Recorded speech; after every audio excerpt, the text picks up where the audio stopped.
Alright guys, what's going on? So in the last couple of videos, you guys made it incredibly apparent that you want nothing more in your quarantine than Galaxie content, and I'm here to give it to you. So it's been hard with getting all the parts and stuff. Well, a lot of parts places are closed, but I managed to get a car rebuild kit off of Amazon and a couple other odds and ends through some friends to get enough parts, hopefully, if this motor's not a bone anchor, to actually run. In this video, I want to try to at least get the car started or see what the scenario is with the engine. So I've had some training fluid sitting in the cylinders for about a week now. Kind of free it up. It was a little bit tight just because it was built, started, and then sat. So the motor's still pretty new, so everything kind of got tightened up after trying to start it. So I want to just kind of make sure everything was properly lubed up, and I got everything all checked out. So the next thing we're gonna do is I got a different carburetor because the 750 on this thing is way too big. So I'm just gonna run a little 600 on it. It's a 352. It's very mild. I believe it's close to stock. It only has a 3.5-inch stroke. It's nothing crazy. I believe it's a relatively stock engine, so therefore I'm going to put a stock simple carburetor on it and just a Holley 600 to get it going. We'll see, we'll kind of adjust stuff after that, but that's just a basic simple carburetor we can start with. I got some plug wires. I hope they're big enough to fit over the plugs. The only thing we do have to go get is some actual plugs for the thing. That's the only thing I'm missing, so we're probably going to make a special trip to a parts store to hopefully get some plugs for it. Or I could actually, if the plugs are in it, I can take the plugs out of another motor. But anyways, we're going to try to get this thing running, so it should be pretty cool. Howdy! Howdy! Howdy! We're gonna do a mail time today, so I'm gonna go get some stuff. You guys have been sending me stuff. If you haven't sent me anything, or you want to, or you're curious on how that works, I have a P.O. box set up. I set it up over the last year, so stop it. I set it up over the last year, so if you guys have a letter or something, or if I find a part that you guys need, you can send it to me. Or if you guys just want to send a letter or note or sticker or drawing or whatever you guys want to send or reach out to me to get to me, I read everything and I see everything, so I have a P.O. box. But like going through you guys' letters and stuff like that, it's really nice to see you guys are actually like appreciating and doing this, or taking the stuff we do, not we really appreciate it and like actually going through all the mail, and we read everything, go through everything. It means a lot to us that you guys take the time to do so. So we actually got a couple things that you guys sent to me that we're going to go through. I'll put the P.O. box up on the screen if you guys are curious, and it's also down in my description of every single video if you guys are curious. So we got a couple of packages we're going to open. I got the first one is from my buddy Daniel Clay. I saw you were DMing my Instagram about sending a package, so I'm going to actually open this thing up. I'm really pumped to see what it is. This is from It Happens Garage. I don't know if that's your Instagram handle or your YouTube channel, but if it is, check it out. Oh, there we go. I see. Okay. Hey Craig, love your videos. Keep up the good work. I make these keychains from old 1971 to 79 emblems. I make F100, F150, F250, and F350. If anyone is interested in one, my Instagram is it_happens, and it's spelled H-A-P-N-S. I'll put it up on the screen. I also have a Facebook page on my truck, my 78 F100. It's under It Happens Garage. From Runic Rapids. Is that North Carolina? Yes. Yeah, North Carolina. Wow. Thanks, Daniel Clay. Nice. I really appreciate it. Enjoy the keychains. Let's check these things out. I'm actually really curious. Ooh, I know what that is. That's sick. Oh, no way.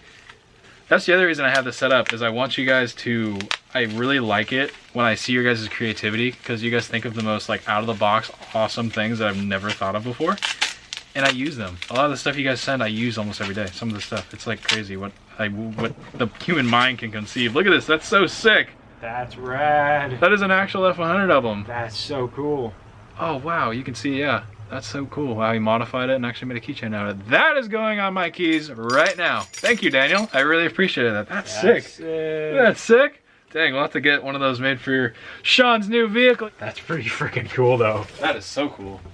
That's pretty freaking cool. And that's Daniel, that's like a super, super, super clean F100 badge, too. Yeah. Daniel, you're a craftsman. Thank you so much, man. That is amazing. You chose like the best emblem too. Yeah, that's sick. That is so awesome. All right, my next one is from Mr. Jeffrey Campbell. Okay, awesome. Sorry if you guys have sent me something and I haven't gotten around to it in a little bit.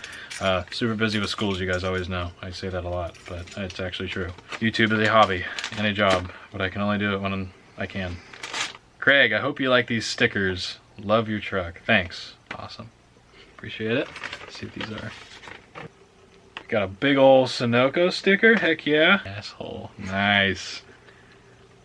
Moxie paddling, I like this actually. So, I don't know if you guys know, but I have a patch jacket I wear in a couple of videos. I'll put a clip up, but I collect like patches and stickers. That's like a cool thing. I don't have any around me, but I have a toolbox in the back that's like covered in stickers. So this is actually perfect. We're gonna put these on the toolbox. Thank you so much. What is this one?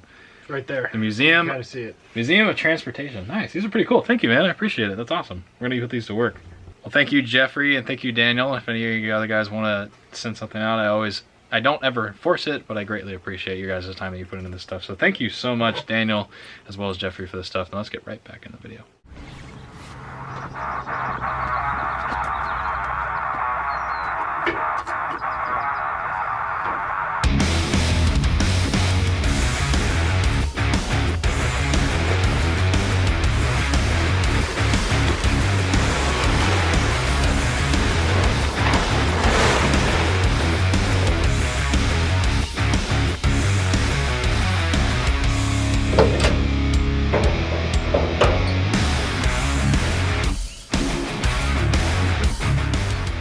So here's what we got going. So I already have the carburetor off. It's inside. I'm about to take it apart and get it cleaned out real quick. I'm not sure if I'm going to cover that too in-depthly, but you can tell right here, these things were not even firing at all. And it was very obvious because there wasn't even any contact in the top of the plug wires. I mean, there's very little wear even on these things, and I don't think the contacts were doing much to begin with. I mean, you can see the amount of soot on these things is ridiculous. They weren't firing even a little bit. The electrode's completely black, so that means we're getting spark, which is not to do with the distributor because we checked spark and it worked. It was because the plug wires weren't even on the spark plugs. They were too small. So I got another set. Hopefully they're big enough. I think they're a little small, but I should be able to at least get it to run with these. It's kind of my goal. These are really thin, tiny little wires. The biggest thing is not the wire diameter, it's the plug boot diameter was too small. As you can see, these things are, I mean, incredibly tiny. They're not big at all. So the problem was they didn't fit all the way up and over this little bulge where it says Motorcraft, therefore it wasn't even getting up to the actual contact inside of here. But fuel pumps works, everything else seems to work. It seemed to have oil pressure, so we should be able to just do some simple stuff in this and then try to start it. So I'm gonna go ahead and skip ahead to the good stuff. Get the carburetor belt, get the carburetor set on, come back when we're at the plug wires and get this thing ready to fire up.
All right, well, I may have kind of blown my garage up a little bit to the point where I started looking for more parts and I ended up cleaning out my entire F100 parts area. So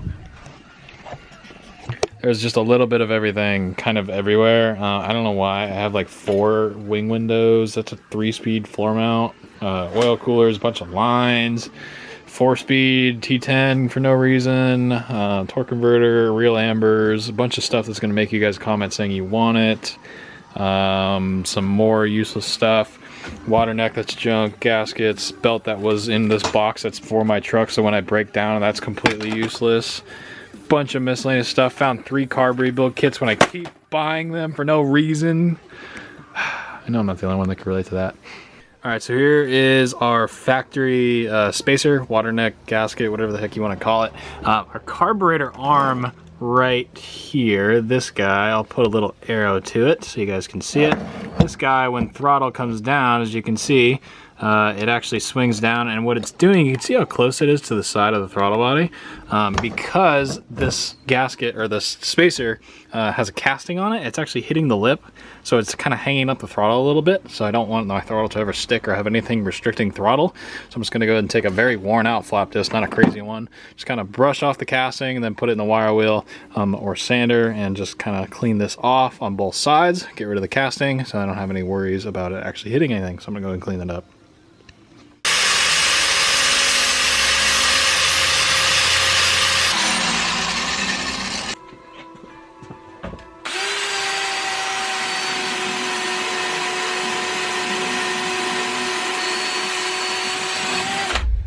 Alright guys, so cleaned all the casting piece off here. So basically what I did, flap disc, ground it all smooth, and so it was nice and shiny and smooth and didn't look like old stock. So what I ended up doing from there is taking the wire wheel on a drill, and what that does is actually pits the metal so it looks like it's cast. So you can kind of see it doesn't really look, you know, like I did too much to it. It looks kind of original. And Sean's just sitting over there revving the crap out of his truck. But yeah, so now I'm gonna go ahead and throw this thing on the car, get everything on it, get ready to start this thing. Okay, I think I got most of the stuff back on, but I had tranny fluid sitting in the cylinders, just kind of like keep them lubricated, because it was a little bit tight, so I just wanted to make sure it wasn't drying or going up and down the cylinder while dry. So I put some lubrication in there, so it's gonna shoot out. There's no plugs in it. I got to get all that tranny fluid back out before I actually start it. So I just, obviously there's no ignition or anything hooked up, and the car is in park, or so I believe. So now I'm just gonna go ahead and try to crank it over and see what it does. It's probably going to shoot all the tranny fluid out and everywhere, which is going to be funny to watch. But yeah, let's see what it does. You know it's not bad. There's.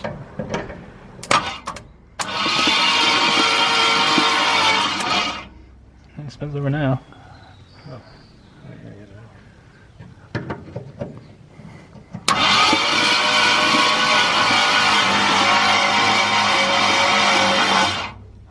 I didn't get any starter for this car. The starter is junk.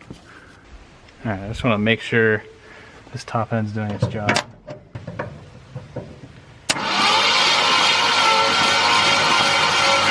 Okay. Every one of them is. Okay, it has a timing chain. Thank God. I was about to get really angry for obvious reasons.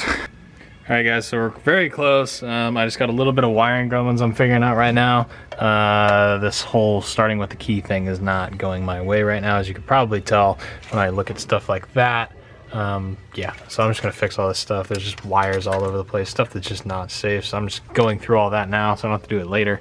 Then I know everything works. Alright, update coming back. So it's been actually a day or two since I've actually just filmed that last clip. The reason being is because I actually had to go through all the wiring on this car. So, coming inside here, you can see my rat's nest of stuff going on. I have some wires all the way over here, and there's just a bunch of junk I had to deal with. So this was not working because, I think I said it earlier, when I was turning it onto the accessory, it was turning the car over. So that just gave me a reason to start going through the wiring. And I ended up changing the whole alternator. So this is actually the harness off the old alternator. It was a 6-wire system. I think it's off like an 80s GM car or Ford car, I don't really know. So I just got rid of it. And then the red car, actually off of its small block, had a 1-wire, a 120 amp. So we put that on, internally regulated. So now it's just got a single wire to the battery, and that's done. Then I decoded all my wires here. So I got my tack, oil pressure, temp. I just have those just sitting here. They're not clean. And then I know my power wire to my coil, everything, I know what it does now. So nothing's clean yet, but I just wanted to make sure I knew what everything did. And now I have it to where I can turn the key, and my radio comes on, my tack comes on, and when I turn the key on turns over. So it tells me voltage is going where it needs to be. So I've got all that figured out now. So the only thing now I'm gonna do, like I just said earlier, was actually put the plugs on it. So that's the only thing we're missing. But I took this valve cover off to make sure we're on the compression stroke, and we are. So you can see these valves are both closed, and then, I don't know, you guys probably can't see in there, but there is, you can see the top of it. Shiny new piston right there where my index finger is. So that's all the way up. So it tells me I'm on the compression stroke. This is where 1 would be. So I'm gonna go ahead and hook everything up, fire this thing off. Also, I don't know if I'm the only person that gets this. It's definitely not just me, but California, everything's kind of blooming and fresh grass, and when people cut their grass, it like puts all that, you know, not pollen, but there's just all sorts of stuff in the air. It makes my nose just flare up like crazy, and it's literally just dripping out of my nose. It's just, I don't know, my allergies are killing me today. It's bugging the crap out of me, so. But anyways, should get this thing started. So I'm gonna go and hook everything up and fire it off. Okay, got some cheap gauges hooked up just so I can see what's going on. That's ran down. Everything's messy, but I just want to be able to see what's going on because there's no throttle to the carb. As you can see, it's nothing hooked to it, and there's a little stud back there. So Sean's gonna go inside and turn the key, and I'm just gonna work everything from the front end and just make sure everything's good. So I just wanted the gauges up here so I can see what's going on, you know. And if it's turning over and that oil pressure isn't going up, then we'll know there's an issue, and then I can check for leaks and everything. So we're gonna give this thing a try. Hopefully carburetor doesn't leak, filters don't leak, all this other crap doesn't leak. Hopefully it just behaves and does nice Galaxie things for once, because I have the worst luck with these cars for some dumb reason. So I don't know, I'm gonna fire this thing up, see what happens.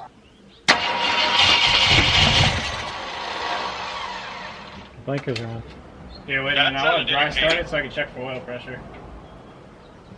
So turn it over. I just want to build oil pressure real quick. Ready? Yeah.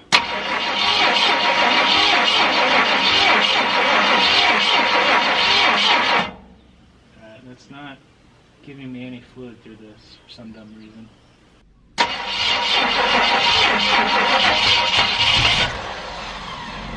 Go again. Go again.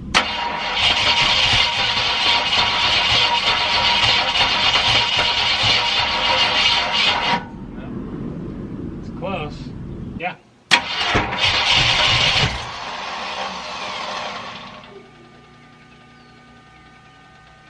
Okay, go ahead.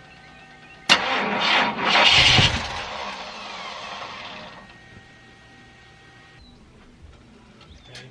Yeah, I think so.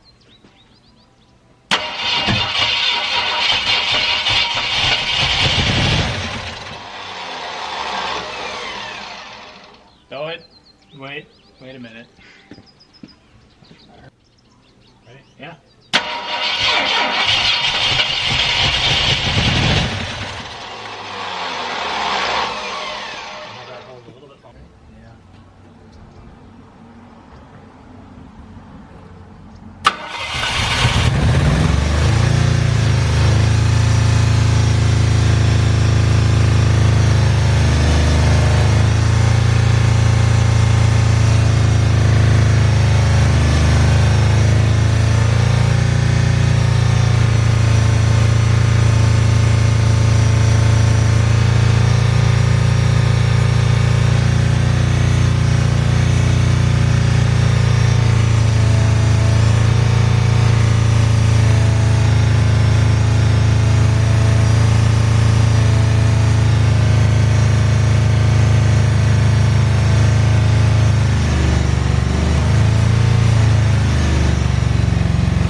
What'd you say? It says take that blue wire. Well, I think that's just all the oil, everything burning off. No, it is, but I just want to make sure it's not gonna light off. It runs. I'm kind of happy. I mean, I'm happy it didn't break the timing chain or cam like the last one did. But anyways, the issue I'm having right now, which is why it keeps dying, is I think the fuel tank or fuel lines are clogged full of crap. Because I'll show you. You go grab that flashlight, Sean, wherever I put it. Wherever you put it. Right up there. Okay, that's good. Okay, after like a minute of trying to get this, we figured it out. So you can see there's a bunch of junk in this tank. I think that's all like rust, composites, and dirt, and crappy fuel, and a bunch of junk. But there is fuel in it, as you can. Oh god. See, fuel. There's fuel in it. Anyways, as I was trying to say before my battery died, tank's full of junk, so I believe either it's low on fuel and the pickup can't get fuel. I can't really see. It seems like it had plenty of fuel, but it ran really good until it was drying all the flow bowls out, and then it just died. But the good thing is when I kept starting it back up, it still ran fine. So I think somebody has already broken this motor in. I feel like, at least I want to say. But yeah, so we're gonna run an external tank outside of a 5 gallon out in front of the car with an electronic fuel pump, and then we'll just kind of bypass everything so we know that the fuel pump's good. Because the obvious thing is I would fill the float bowl, run it for 3 minutes or so, and then it would die. And so it would just drain the float bowls out, which tells me the fuel pump's not keeping up, because I checked the float level and that is correct. So the float level does not have anything to do with this. It's just simply emptying the bowls. because the fuel pump is not strong enough to fill them. So fuel pump is the reason I cannot continuously run this motor. So the good thing is it still runs, but I am leading to believe that someone's already kind of, you know, checked this motor out and ran it. It was ran probably before it was put in, because it's not giving me any signs of being a new engine at this point, or a brand new engine, I guess, at this point. Like, it's never been started. Had 50 pounds of oil pressure, got up to I think it got up to 170 was the hottest I got it to, and it seemed to do just fine. So unfortunately, because of bad parts, I have to kind of take another day, come back, we'll fix it, and then we'll get it running properly and idling in the next video. But I did want to get a video of it actually starting. So this is the first start video of a Galaxie. I have a Galaxie that runs. Isn't that crazy? I mean, I can put fuel in it, it'll start. You've never had that before. Yeah, bought my red car in January. It is now, yeah, it's March 31st, the day of this filming. So I've had my car for pretty much a year and 4 months. I've owned Galaxies, and this is the first time I've ever started one. So give a big thumbs up on this video for that. It really would mean a lot to me. Yeah, it's been that long, Sean, leave me alone. But like the video if you did enjoy it. It really meant a lot to me. I put a lot of time and effort into this car. I spent 2 days just going through wiring, old messy wiring on this car, trying to get everything hooked up right so I could start it, so you guys can enjoy this video. So Sean and I are going to get to work on going through a couple more things in the fuel system. So the next video you see, we'll get it running, idling, and I'll be starting to work on the brake system so we get the brakes to work. Then you're going to see some driving stuff. So we'll get up to your live action pretty soon. So that being said, I'll see you guys in the next video. Bye, guys. Another note real quick, I want you guys to realize that we're assuming this entire video, we are assuming that this motor has not been broken into. I don't know the guy that built this car. I bought it off of John. John didn't build this car. He bought it off of someone I think that built it. But anyways, I don't know who built it. I don't know what the history on the car is. So I'm assuming it's a newer engine, and it's been ran lightly before I bought it. So it might have already been broken in. So I just wanted to take all the proper precautions and break it in again. So we did a full 10-minute run, and that's about as far as we got. And then I ended up leaning out and losing fuel pressures. I just got to run an external fuel system because apparently whatever I've got, either the fuel pump in the car died halfway through the run. I don't know why, but maybe some junk got in there, or the line for the tank got clogged, or a bunch of dirt in the tank got clogged. Could be a bunch of stuff like that, but either way, I got to figure that out and do another, 10-15 minutes of fluctuating RPM just to give myself that kind of assurance that this cam is broken in properly. But yeah, like I said, I may not have to be doing this, but I just want to do it just because.